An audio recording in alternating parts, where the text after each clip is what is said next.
beloved Boss Mike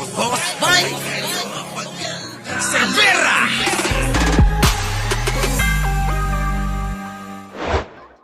VIP treatment kay Pastor Apollo Kibuloy dahil sa paggawa ng video message habang siya ay nakakulong. Oo nga. Nagpapaliwanag ng kote ang kampo ni Kibuloy dahil hindi raw dumaan sa kanila ang nasabing video. Kita nyo mga kababayan, basta kampo talaga ni Digong at ni Kibuloy. Mandaraya talaga, ano? Kita nyo, hindi pala pwede. Gagawa ka ng video na hindi mo pinapaalam. Siyempre, yung mga kababayan, pag talagang nasa dugo, nasa pagkatao na pandaraya, gagawin nila. Ha? Isa no, kita nyo, ganyan ho ang estilo ng kampo ni Digong. Mandaraya talaga. Kita nyo mga kababayan, nagpalabas ng video, bawal at wala palang pahintulot. O, kita nyo mga kababayan ko, kita na. Di ba? Ito na, tignan ninyo. Panoorin nyo ulit. Pinabatikos ang umunoy VIP treatment kay Pastor Apollo Kibuloy dahil sa paggawa ng video message habang siya ay nakakulong. Kita nyo? Pinagpapaliwanag ng kote ang kampo ni Kibuloy. Kita nyo, alam nyo kasi, bawal ang cellphone, bawal ang camera, kahit ano pa man mga kababayan na mga gadget dyan, na mayroong kinalaman sa mga video, sa pagtawag, cellphone, basta yan, mga gadget, bawal ho yan. Pero si Kibuloy, bakit nagkaroon yan? Ano tawag doon? Di po ba pandaraya yan? Nakakulong na nga, nandaraya pa eh. Paano pa kaya pag nakawala uli yan? Di ba? Nakakulong na nga ho si Kibuloy, nandadaya pa. Paano kaya kapag nakawala yan? Paano kaya pag nakalabas yan? Di lalo tayong lulukuhin at dadayain yan. Doon sa panalo, sa eleksyon, malabo na yan. Wala na hong makakaing boto yan. Aba, nasa katinuan pa naman ang mayoryang Pilipino eh. Di ba pambansang nanay, John Paul, Glenda, Ako, matino pa mga Pilipino para paniwalaan ang isang manyakis na tulad nito. Bakit po manyakis? Yun ho yung lumalabas sa investigasyon eh. Di ba? Kaya nga ho nakulong yan eh. Nakulong dahil saan? Abay, pag-yuyot-yot. Abay, biruin mo, yut-yutin ba naman yung mga minor de edad niyan? Kaibahan naman nila ni Digong. Si Digong mahilig sa matanda. Eto, mahilig sa minor de edad eh. Hindi man lang pinatungtong ng 18 eh. Talagang mga kababayan eh, naglaway ng gusto eh. Nai-imagine nyo ba yung hayok na parang gusto ng kumadyot? Ako, ganun ang itsura niya, mga kababayan. Di ba, Mamita Star? Mamita Star to! Bakit? Ano dinaya? Eto ho yung dinaya. Ulitin natin. Pinabatikos ang umunoy VIP treatment kay Pastor Apollo Kibuloy dahil sa paggawa ng video message habang siya ay nakakulong. Nagpapaliwanag ng kote ang kampo ni Kibuloy dahil hindi raw dumaan sa kanila ang nasabing video. Kita nyo, hindi dumaan sa korte. Yung nasabing video, kita nyo, di mandaraya nga. Pare-pareha sila ng lakad nila Digong at ni Sara. Mga mandaraya po ito. Pagtitiwalaan nyo pa ba? Hindi ko na kailangan sabihin huwag nyong iboto. Dahil mga kababayan, kahit hindi ko sabayang hindi nyo iboto eh. Hindi naman mananalo. Nandoon pa ho sa hulihan yan. Sa hulihan pa ho. Yung numero. Malabo eh. Never pa nga yan nakatungtong ng 20 eh. Hanggang 40 po. Kita nyo? Paano mananalo ito? Nag-aaksaya lang ng pera. Gusto niya lang manggulo. Yun lang ho yung intensyon ni Kibuloy, manggulo. Manggulo kaya tumakbo. So para saan para saan naman yung benepisyo ng mga Pilipino? Hindi wala. Bakit manggugulo lang to. Di ba? Di ba? Wag ko kayong magpapalin lang ba? Ngayon mga kababayan ko, ayan ho tandaan nyo pagmumukha niyan. Pag nakita nyo sa balota, pangalan Kibuloy, nako! Magdalawang isip muna kayo. Di ba? Baka mamaya po mapunta tayo sa kalangitan neto.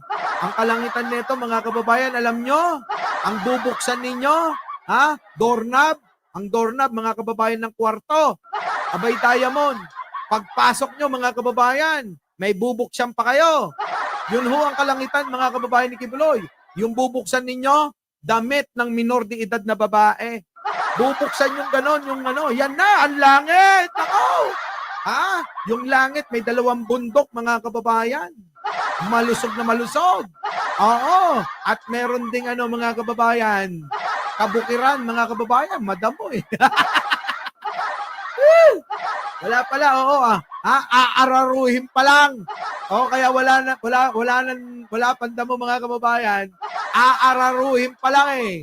Ayun no, pag inararo ni Kibuloy, naka, Diyos ko, langit mga kababayan. Yan ho yung paraiso. Grabe no, mga kababayan ko.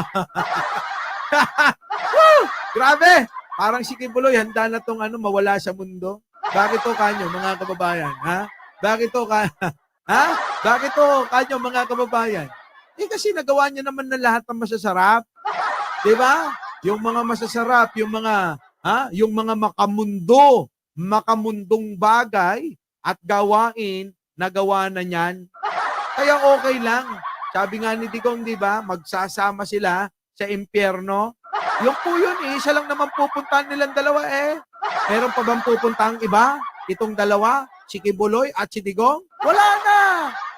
Doon po magkikita-kita yan lahat. Kung saan mga kababayan, kasama daw nila yung mga, nasa mga sexy, ganyan. Anak ng pating si Digong, gusto niya yung gano'n, yung talagang dumudurog daw siya eh. Dumudurog daw mga kababayan eh. Ano nang dudurugin? Siguro babayo ng mani. Gagawing peanut butter, bumabayo. Kaya lang yan. Sige tuloy. Frontline ng balitang yan si Camille Samonte. Lubos ang aking pagpapasalamat sa Ama dahil iba naman ang aking kalagayan o sitwasyon ngayon. Iba na itsura ni Kibuloy, Ngiwi na ho. Ay, ngiwi na si Kibuloy. So, ibig sabihin, pag ngiwi ito, siguro nag-a-addict to sa loob ng preso, ganon? Ganon ba? Kasi ganon sila yung, nila eh. Ganon ho yung perspektibo nila. Kapag ka daw ngiwi, mga kababayan, addict. So, ito si Kibuloy, addict din to. Mga kababayan, addict din ba to? Tuloy. Hindi pa rin nagbago ang ningas ng ating pananampalataya. Kita niyo yung mukha, ngiwi, paling! Paling yung mukha ni Kibuloy! At pagkakaisa bilang mga anak ng Diyos. Ito ang bahagi ng video message ni Kingdom of Jesus Christ Pastor Apollo Kibuloy sa kanyang mga taga-suporta. Kita nyo, nakaputi sila, parang kulto talaga, Parang kulto, mga kababayan, nakaputi, tignan nyo. Grabe, Ay, nako! Parang isang list-list na lang yan, Yun na. Parang spy. Parang isang list-list na lang. Ay, Chang, Juliet, Isang angat, yun na agad. Grabe, no? Sa pagtitipon ng KOJC sa Inari Sports Arena noong February 9. Ayan po yun, noong February 9, mga kababayan. Na ginawa saan? Siguro sa Pasig ito. Kita nyo mga kababayan ko? Kaya alam nyo mga kababayan, itong mga ito yung mga tao na dapat hindi nabubuhay sa mundo. Ito yung mga tao na hindi binigyan ng buhay. Kaya lang mga kababayan, kahit anong sama ng mga yan, may purpose yan eh. Alam nyo purpose niyan? Para makita natin yung mga taong hindi pinapamarisan. Tandaan nyo yan. Ang purpose ng mga yan, sila Digong, Sara, at saka to, si Kibuloy, at yung kanilang mga ibang kasama. Mga kababayan, pwera lang yung aking idol na si Marcoleta. Ewan ko lang kung pwedeng isama, Pero pwera yun, pwera. Hindi pwede kasama, Tandaan nyo, yan po ay may purpose sila. Ang purpose niyan maging halimbawa na itong mga taong ito ay hindi ginagaya.